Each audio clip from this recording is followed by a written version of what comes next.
Di bawah naungan pohon beringin tua yang berdiri megah di pinggir desa, angin malam berbisik seperti membawa rahasia yang telah lama terkubur. Akar-akarnya menjalar ke dalam tanah, seolah menghubungkan dunia nyata dengan alam gaib yang tak pernah mati. Sinar bulan purnama menyelinap melalui celah daun, menyinari tanah hitam yang masih basah oleh hujan sebelumnya. Di sanalah sebuah ritual diam-diam dilakukan, dengan lilin merah menyala, kemenyan berbau tajam, dan sesaji yang tersusun rapi di atas daun pisang. Seorang pria berpakaian gelap berjongkok, tangannya menggenggam sesuatu, sebuah boneka kecil dari kayu dan benang hitam. Matanya tajam, wajahnya dingin, tapi senyumnya memancarkan amarah yang mendidih. Ia berbisik pelan, dengan suara serak yang bergema di keheningan, "Aku bukan lagi saudaramu, aku musuhmu." Gumamnya, "Kau ambil segalanya dariku. Harta, nama baik, bahkan tempatku di hati ayah kita, dan sekarang aku akan ambil yang tersisa, jiwamu." Atau jiwanya. Udara tiba-tiba berubah.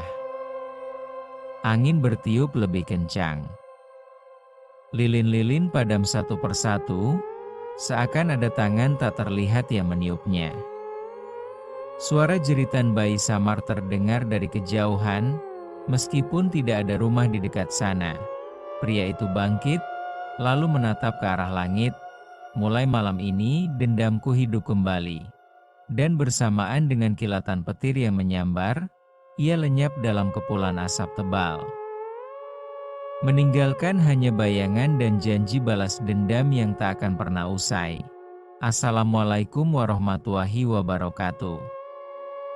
Kembali lagi bersama kami di Kreator Amatir. Kali ini kami akan membacakan sebuah cerita berjudul Teror Santet Saudara. Langsung saja ke ceritanya biar tidak bertele-tele. Desa Jatiwangi, sebuah permata kecil yang terselip di antara lembah hijau dan lereng gunung tua. Di sanalah Sri tinggal bersama putranya, Andi, dalam rumah sederhana berdinding kayu yang sudah mulai lapuk dimakan usia. Sejak suaminya meninggal setahun lalu karena serangan jantung mendadak, hidup mereka tenang, hingga sore itu datang. Langit mulai menggelap, meskipun belum waktunya senja. Awan tebal bergulung-gulung seperti tanda bahaya yang tak bisa dibaca oleh akal sehat. Angin bertiup pelan tapi menusuk, membuat daun-daun di halaman bergetar seolah menyanyikan lagu duka. Sri sedang memasak sayur asem di dapur saat ia mendengar suara mobil berhenti di depan rumah. Itu langka. Tidak banyak tamu yang datang ke rumahnya selain tetangga atau pedagang keliling. Pintu pagar terbuka. Langkah kaki terdengar berderak di atas tanah berbatu. Bayangan pria tinggi menjulang di balik tirai kusam, dan kemudian ketukan pintu. "Bu Sri?" "Ada?" tanya Pak Dedi. Di luar, Sri menutup kompor, hati-hati melangkah menuju pintu.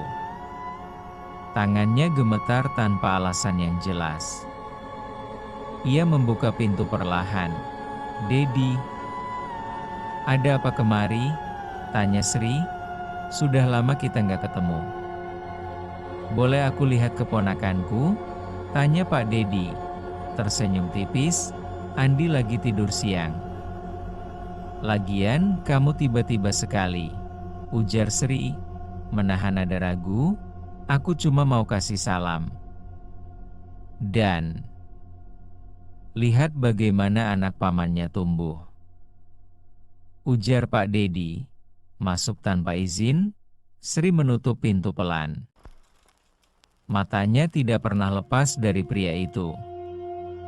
Tubuh Pak Dedi tegap, sorot matanya dingin dan tajam. Sorot mata orang yang tidak mudah melupakan dendam. Ia berjalan menuju ruang tengah, lalu berhenti di ambang kamar Andi. "Tolong jangan ganggu dia. Dia baru saja tertidur," ujar Sri. Mencegah, ayahnya juga begitu, susah bangun kalau sudah tertidur.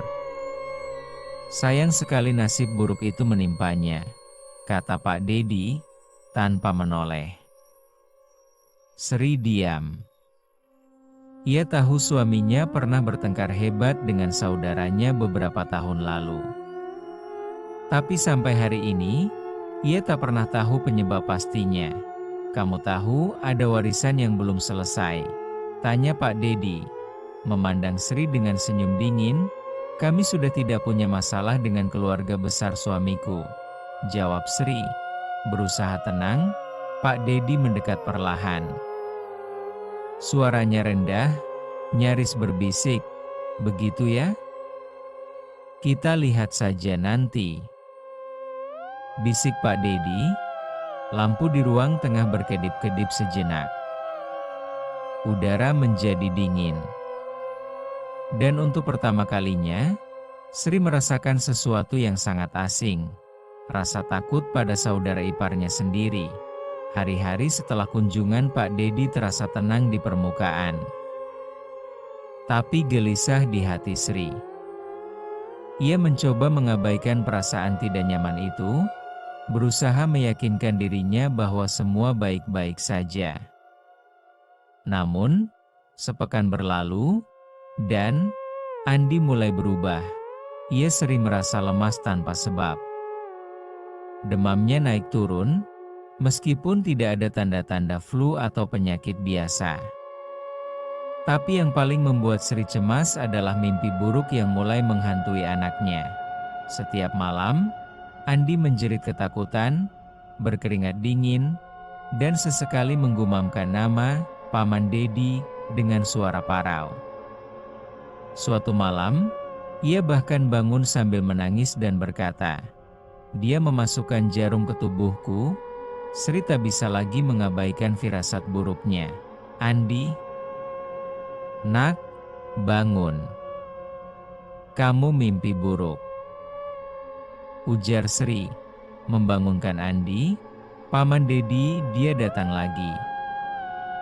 Dia menusuk-nusuk aku pakai jarum," ujar Andi. Menggigil, mata berkaca-kaca. "Itu cuma mimpi, nak. Paman Dedi sudah pergi." "Ibu di sini," kata Sri, berusaha menenangkan, "tapi rasanya nyata sakit sekali," ujar Andi. Memeluk erat. Keesokan paginya, Sri membawa Andi ke puskesmas desa. Dokter setempat memeriksanya dengan teliti, tapi hasilnya sama seperti sebelumnya. Tidak ada penyebab medis yang ditemukan. "Mungkin stres atau tekanan psikologis," kata dokter. Namun, Sri tahu ini bukan hanya soal pikiran. Ada sesuatu yang lebih gelap, lebih tua dari logika modern. Saat pulang, ia bertemu dengan Mbah Siti, tetua desa yang dikenal memiliki mata batin yang tajam. Wanita tua itu langsung menatap Andi dengan pandangan prihatin. "Aku bisa rasakan ada gangguan di sekitar jiwa anakmu," kata Mbah Siti. Bisik pelan, "Gangguan? Maksud ibu?" tanya Sri dengan suara gemetar. "Ilmu hitam.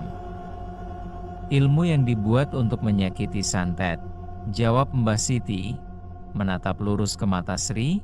"Tapi, siapa yang akan melakukan itu? Dan kenapa Andi?" tanya Sri. Napas tercekat, "Mungkin karena dendam. Atau warisan yang belum selesai," jawab Mbah Siti. Sri terdiam. Matanya berkaca-kaca. Ia tahu jawaban itu mengarah ke satu orang, Pak Dedi. Saat pulang, langit mendung. Awan tebal bergulung-gulung seperti janji badai yang akan datang. Di balik tirai rumah kayu mereka, Sri duduk termenung, memandangi Andi yang tertidur lelah. Di luar, angin berbisik pelan. seolah-olah membawa suara dari masa lalu yang ingin kembali. Dan entah mengapa, Sri merasa ini baru permulaan. Malam itu, hujan turun deras di desa Jatiwangi. Air menggenang di jalan-jalan kecil, dan suara petir menyambar-nyambar seperti dentuman hati yang penuh amarah. Sri duduk sendirian di ruang tengah, memandangi Andi yang tertidur lelah di sofa. Kondisi anaknya semakin memburuk dalam beberapa hari terakhir. Demam tak kunjung reda, tubuhnya dipenuhi bintik-bintik merah aneh, dan matanya sering berkaca-kaca seolah melihat sesuatu yang tak kasat mata. Sri tahu ia tidak bisa menunggu lebih lama lagi. Ia membuka laci kayu tua di kamar suaminya, mencari sesuatu, sebuah buku kecil dengan sampul kulit hitam dan ikat tali merah. Buku itu milik almarhum suaminya, Reza. Ia jarang menyentuhnya selama ini karena rasa takut akan isinya. Tapi malam ini, ia harus membukanya. "Maaf, Reza. Aku hanya ingin menyelamatkan putramu," gumam Sri, berbisik pada diri sendiri. Dengan tangan gemetar, ia membuka buku itu. Di dalamnya tertulis nama-nama keluarga besar suaminya, lengkap dengan tanggal lahir dan catatan-catatan aneh. Ada simbol-simbol kuno, mantra, dan satu halaman khusus bertuliskan, "Warisan Dedi dibatalkan. Dendam tinggi." Hati-hati, Sri menutup mulutnya. Hatinya berdebar kencang. Pagi harinya, Sri mendatangi rumah Pak Dedi. Rumah itu terletak di ujung desa, terpencil, dikelilingi pohon-pohon tua yang menjulang tinggi. Pintu tidak dikunci. Ia masuk perlahan, napasnya tersengal, ruang tamunya gelap, berbau kemenyan yang sudah memudar. Di atas meja, ia melihat foto Andi. Tapi bukan foto biasa. Ada benang hitam melilitnya, dan di pojoknya tertancap sebuah jarum kecil. Sri mundur ketakutan. Tepat saat itu, suara langkah kaki terdengar dari belakang. "Kau datang juga akhirnya," ujar Pak Dedi, muncul dari bayangan. "Apa yang kamu lakukan pada anakku?" tanya Sri, berusaha tegak. "Aku hanya mengambil apa yang seharusnya menjadi hakku." "Kau pikir aku akan diam saja setelah diasingkan oleh keluargamu?" ucap Pak Dedi, tersenyum dingin. "Andi tidak bersalah. Dia cuma anak kecil," ujar Sri, "tapi darahnya tetap darah pamannya. Darah yang sama yang mengambil segalanya dariku," ujar Pak Dedi, mendekat pelan. "Kalau kamu mau dendam, ambil dari aku. Lepaskan dia," ujar Sri, menahan air mata. "Dendam itu seperti api. Kalau sudah menyala, sulit untuk padam," bisik Pak Dedi, berbisik rendah. Sri berhasil kabur dari rumah itu tanpa banyak bicara lagi. Ia pulang dengan tubuh menggigil dan jiwa yang semakin yakin. Andi sedang disantet secara perlahan-lahan. Dan jika ia tidak segera bertindak, anaknya mungkin tidak akan selamat. Di balik tirai rumah mereka, Sri mulai meneliti buku warisan suaminya, berusaha menemukan cara untuk mematahkan santet itu. Tapi ia tidak sadar bahwa Pak Dedi telah menempelkan tanda pada dirinya sejak malam itu. Sebuah ikatan gaib yang akan membuat dendam itu semakin sulit diakhiri. Malam itu, bulan purnama menyelimuti desa Jatiwangi dengan cahaya dingin yang samar.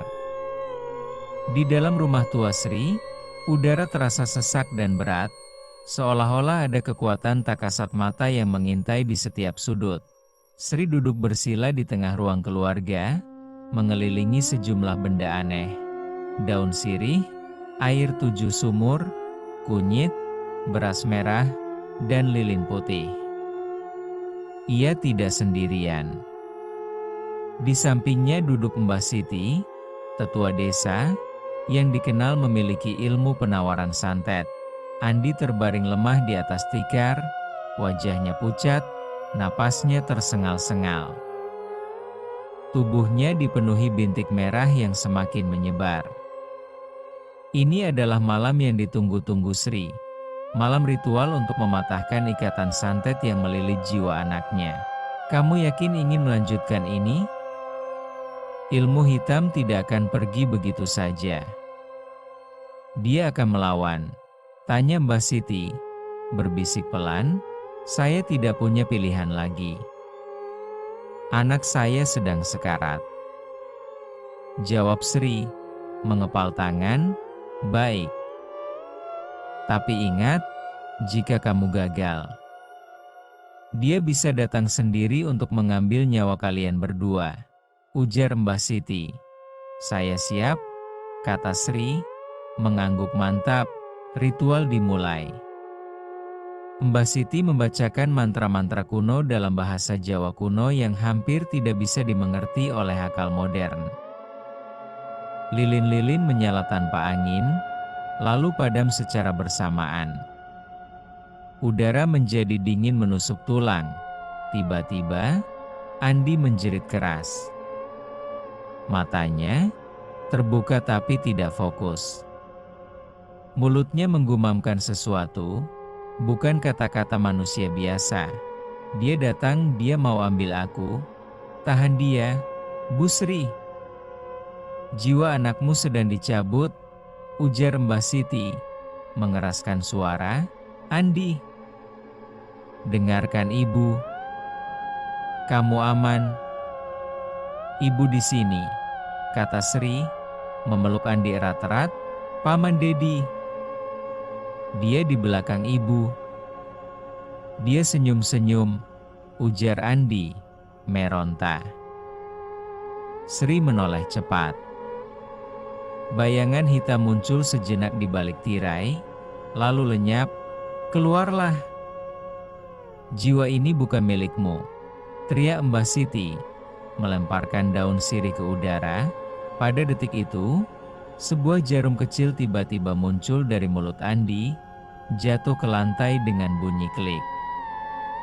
Darah segar menetes dari sudut bibirnya. Ia menangis, tapi tubuhnya mulai rileks. Udara di dalam rumah terasa lebih ringan. Namun, Mbah Siti tidak tersenyum. Ini belum selesai, katanya pelan. Santet itu hanya melepaskan satu bagian. Tapi akarnya masih ada. Dan dia pasti marah, ujar Mbah Siti. Apa maksud ibu? Tanya Sri, suara parau. Pak Dedi tidak akan tinggal diam. Dia akan datang sendiri. Untuk mengakhiri semuanya, jawab Mbah Siti. Matanya berkaca-kaca. Di luar, angin bertiup kencang. Langit mendung bergulung-gulung seperti janji, badai besar yang akan datang. Di dalam rumah, Sri memandangi Andi yang tertidur lelah. Hatinya campur aduk antara lega dan ketakutan. Ia tahu, ini baru awal dari pertarungan terbesar mereka. Hari-hari setelah ritual penawaran terasa tenang di permukaan, tapi di bawahnya, ketegangan semakin memuncak. Andi mulai pulih, demamnya reda, bintik merah di tubuhnya perlahan menghilang. Ia bisa tidur tanpa menjerit lagi. Namun, Sri tidak bisa merasakan kedamaian yang sama. Setiap malam, ia merasa ada yang mengawasinya. Pintu berderak meski tidak ada angin. Bayangan hitam melintas di sudut matanya saat ia sedang mencuci piring atau menjemur pakaian. Dan yang paling menyeramkan, lampu kamar Andi sering menyala sendiri tengah malam, meskipun sudah dicabut kabelnya. Sri tahu Pak Dedi marah. Dan dendam itu belum selesai. Kau benar-benar merasakan kehadirannya? Tanya Mbah Siti. Mengunjungi rumah Sri? Iya, Mbah. Aku takut dia masih ada di dekat kami, jawab Sri dengan suara pelan. Dia tidak akan menyerah begitu saja. Dia sudah lama hidup dalam kebencian. Ilmu hitam itu seperti racun. Kalau sudah masuk ke darah, susah dibersihkan, ujar Mbah Siti. Menatap jendela lama, apa saya harus membawa Andi pergi dari sini? Tanya Sri. Tidak cukup hanya pergi. Kamu harus putus ikatan itu sampai akar. Atau dia akan selalu bisa menemukan kalian, jawab Mbah Siti. Malam itu, saat Andi tertidur lelap, Sri duduk di ruang tengah dengan buku warisan suaminya di pangkuan. Ia telah membacanya berulang kali, dan akhirnya menemukan satu bab penting. Cara memutus ikatan gaib dengan darah keluarga. Isi halaman itu membuat darahnya membeku. Untuk memutuskan ikatan santet dari saudara darah, harus ada korban dari darah yang sama. Hanya jiwa yang terhubung yang bisa mematahkan kutukan yang terlanjur melekat. Sri menutup buku itu cepat. Napasnya tersengal. Ia tahu artinya. Salah satu dari mereka harus mati. Ibu menangis? Tanya Andi. Tiba-tiba muncul di ambang pintu. Mata mengantuk. Tidak, Nak. Ibu cuma lelah, jawab Sri. Berusaha tersenyum, aku mimpi buruk lagi. Tapi beda dari sebelumnya. Kali ini, aku lihat ibu di dalam mimpiku, ujar Andi. Mendekat, apa yang kamu lihat? Tanya Sri. Memeluknya erat-erat, Paman Dedi datang. Dia bilang, darah tidak bisa bohong, jawab Andi. Di luar, angin bertiup kencang. Petir menyambar di kejauhan. Di balik tirai, sesosok bayangan gelap berdiri diam, memandangi ibu dan anak itu dari kejauhan. Bayangan itu tersenyum, dan kemudian lenyap. Hari itu, udara di desa Jatiwangi terasa lain. Dingin meskipun matahari bersinar terang. Burung-burung tidak berkicau seperti biasanya. Bahkan anjing tetangga yang selalu menggonggong pun diam saja di bawah pohon jambu. Sri sedang menyapu halaman depan rumah ketika ia melihat sesuatu tergeletak di ambang pintu. Sebuah surat, tanpa amplop, tanpa pengirim. Ia membukanya dengan tangan gemetar. Isinya hanya satu kalimat, darah tidak bisa bohong. Sri menutup mulutnya. Napasnya tersengal. Kata-kata itu sama persis dengan yang dikatakan Andi dalam mimpi buruknya semalam. Dan di balik surat itu, ada foto lama keluarga mereka. Foto saat Reza masih hidup, Sri memegang tangan Andi kecil, dan Pak Dedi berdiri di belakang dengan senyum dingin yang tidak pernah sampai ke matanya. Namun, foto itu telah disobek di bagian wajah Andi. Dia tahu kami masih di sini. Dia mendekat, gumam Sri, berbisik pada diri sendiri. Kamu lihat dia lagi? Tanya Mbah Siti. Datang dari jalan kecil, lihat ini. Dia masih bisa menyentuh kita. Bahkan dari jauh, ujar Sri, menyerahkan foto itu. Ini bukan hanya tentang dendam lagi. Ini sudah menjadi obsesi, kata Mbah Siti, mengelus foto itu. Apa maksud ibu? Tanya Sri. Pak Dedi tidak ingin uang atau warisan lagi. Dia ingin jiwa anakmu. Dia ingin merusak darah pamannya lewat tubuh Andi, jawab Mbah Siti dengan suara pelan. Tapi kenapa? Kenapa harus Andi? Tanya Sri. Matanya berkaca-kaca. Karena dia tahu itu akan membuatmu hancur, jawab Mbah Siti. Malam itu, Sri duduk di samping tempat tidur Andi, memandangi wajah putranya yang tertidur lelah. Ia tidak bisa lagi tinggal di desa ini. Ia harus membawa Andi pergi. Tapi sebelum itu, ia harus tahu lebih banyak tentang masa lalu suaminya, tentang hubungan antara Reza dan Pak Dedi. Esok pagi, ia memutuskan untuk mengunjungi rumah Rudi, sepupu Reza yang dulu sempat datang ke pemakaman almarhum suaminya. Rudi tinggal di desa tetangga, sebuah dusun kecil bernama Candi Putih. Konon, ia adalah salah satu orang yang tahu rahasia besar antara Pak Dedi dan keluarga besar Reza. "Sri, ada apa kemari?" tanya Rudi, membuka pintu dengan ekspresi terkejut. "Saya butuh jawaban, Pak Rudi. Tentang Pak Dedi dan Reza. Apa yang sebenarnya terjadi?" tanya Sri. "Langsung masuk, dia belum menceritakan semua padamu." "Ya?" tanya Rudi, menghela napas panjang. "Silakan ceritakan sekarang."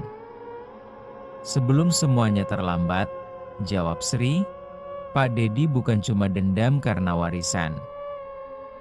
Dia dendam karena diasingkan. Dianggap pengkhianat oleh ayah Reza setelah mencuri uang keluarga. Tapi yang lebih parah, dia juga belajar ilmu hitam dari guru gaib tua di Gunung Sumbing." Ujar Rudi, duduk perlahan. "Jadi dia benar-benar bisa menyantet orang?" tanya Sri, suara gemetar, "Bahkan lebih dari itu. Kalau dia sudah menargetkan seseorang, dia bisa membunuh tanpa harus menyentuh." Jawab Rudi, mengangguk. Saat pulang dari rumah Rudi, Sri membawa dua hal penting. 1. Informasi bahwa Pak Dedi pernah melakukan ritual santet di Gunung Sumbing. 2. Keyakinan bahwa jika ia ingin menyelamatkan Andi, ia harus kembali ke sana dan menghancurkan akar ilmu hitam itu. Di dalam mobil, Andi tiba-tiba bangun dari tidurnya dan berkata, "Paman Dedi bilang dia sudah tahu kita mau ke sana." Bersambung.